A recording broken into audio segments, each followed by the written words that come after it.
What's up, guys? This is the Keep Pounding channel. I wanted to give you guys some updates on training camp day 4. I was not able to go. My next scheduled training camp is on the next Sunday, I believe. So that's what I've got on my calendar, and that's an afternoon practice. Monday, Tuesday, and Thursday are possible dates that I might end up going.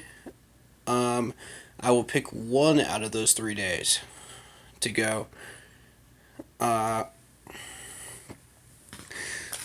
So let's get on into the thing that's on everybody's mind, and that is Mr. Daryl Williams. Now, what I have learned is, and I don't know if this is completely accurate or not, a dislocated knee, a torn MCL, and neither one of them requires surgery. And there is no timetable for his return, which means Taylor Moton will take over. Now, from what I've seen of Taylor Moton, I'm very impressed with him in the first 2 days that I was there at camp, which is day 2 and day 3. He actually did put a block on Luke and allowed Cameron Artis-Payne to get a big run. So that's encouraging. You know, if he can continue to put up big blocks like that and outsmart people like Luke Kuechly and Shaq Thompson on the defense, you know, he's got a future on the offensive line. And Ron has said in his interview that we have a lot of depth. And I would agree with that. Now, my question is, how strong is that depth? And we're going to find out by the end of camp. But let's get into the quarterback battle. This is where it starts to get interesting, is day 4. You know, I won't steal Ron Rivera's thunder here, because I just got through watching a couple of his interviews and a few of the others. And I encourage you to watch those interviews of Ron, Greg, and Luke Kuechly, you know, for a lot more information than I can give you on this channel. You know, for specifics. Yeah, I cover the broad spectrum, but they cover the specifics in their interviews. So I encourage everybody that's watching these videos to check those out first. And, you know, on my videos, you'll see exactly what things I point out that I think are important. Such as, for instance, Luke Kuechly says this is the best group of guys so far, football IQ-wise, that he's been around. And that's awesome. You know, that's hugely encouraging. Especially considering he was throwing around the name Dontari Poe, 95, the defensive tackle. Ron Rivera mentioned him as well. He was the subject of a couple of questions in both interviews, and apparently he's very fast and quicker than everybody thinks he is. So, yeah, I'm looking forward to seeing him in camp. I'll be looking for that number.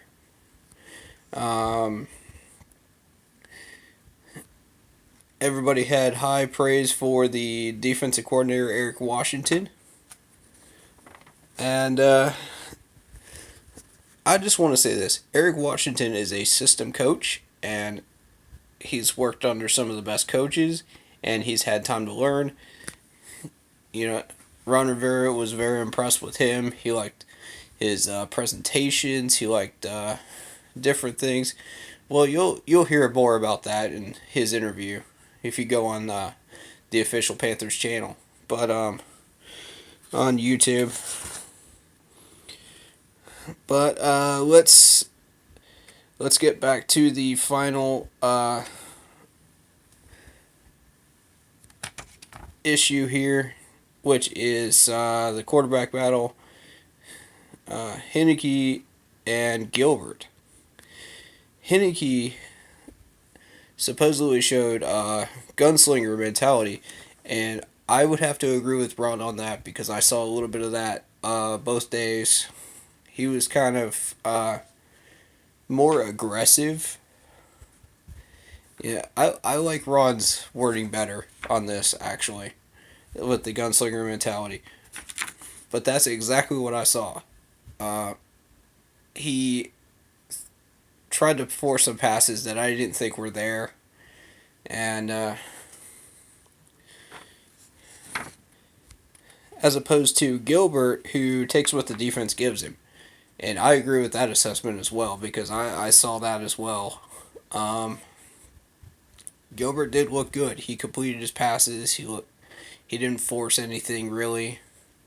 He he found what was open in the coverages. He recognized the blitz. So, and you'll see that from the footage I took of day 2 and day 3. Uh, his arm mechanics were good. His throwing power was good. His overall recognition was good. His awareness was good. So that's what I'm looking for from him to be the number 2 depth chart quarterback. I'm thinking, he's had experience in the system. This is not his first year as a Panther. Everybody that's been around last season knows that. Y'all saw him play a little bit in preseason last year. So he was impressive. I was very happy that they kept him on the roster, and I'm still very satisfied with his performance so far. Ron Rivera knows his players. He knows what he's working with. He knows exactly who he wants on his roster and who he doesn't. So it's going to come down to who's going to impress Coach Ron Rivera, who's going to impress Norv Turner, who's going to impress Eric Washington at the end of the day. You got quarterback coaches, you got linebacker coaches, you got tight end coaches, but the main 3 are the one that you want to impress. And also the fan base as well, because they're paying attention too.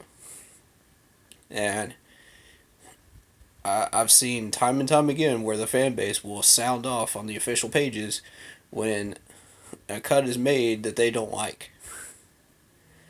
And it has nothing to do with where the player is from. It has nothing to do with what their size, their strength, or speed is. Well, sometimes their speed. But, the basic stuff. It has nothing to do with all that. It has to do with what the coaches decide at the end of the day. At the end of the day, the main goal is to get a 53-man roster that we can take into the regular season and win games with. We have depth, we have strength, we have ability.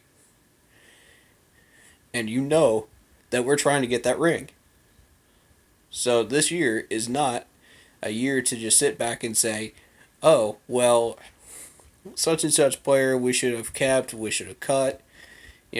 Now is the time to decide who is making it into that 53. And I'll leave y'all with that decision as well as the coaches. Y'all have, well, I won't say that y'all have very much power in the decision-making process, but I can definitely say that our voice will be heard if someone that we get cut, that gets cut, that we don't like,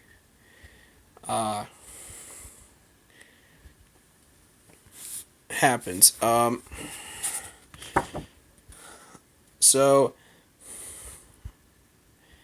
I don't know which players actually stood out, so I'm gonna leave that to the people that go to like every practice, such as people like Kevin Avery and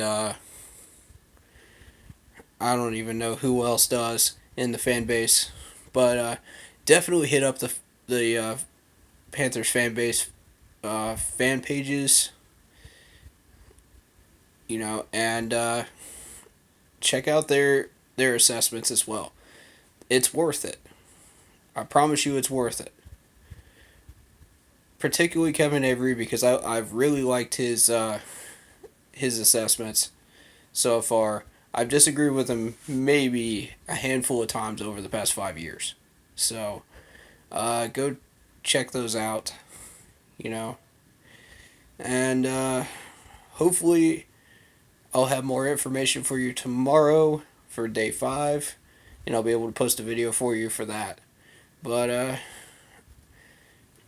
if you're wondering if I don't have a video up, it's because I don't have enough information to put up a video yet, or it's gotten late and I have a busy schedule. So this week is going to be a little bit calmer on Monday, Tuesday, and Thursday. So expect a video up, at least one video up a day for those. If I'm not at the camp, at the Wofford campus, I won't be putting up footage of the training camp until I am there. So you'll have to rely on other people's footage until then. But what I was able to gather, I was able to put up. So let me know if there's any issues with any of the videos. I know I was told that one of the parts wasn't put up correctly yesterday, and I fixed that. So hopefully that fixed in the part number as well. So yeah, just let me know in the comments if you like the videos, and definitely thank you for the support for the channel. I love you guys so much. We're a Panthers family, first and foremost, and we're fans as well of a fantastic franchise, and hopefully that will continue into the future as David Tepper owns the team now. So hopefully I will see you guys tomorrow in the next video. Until then, keep pounding.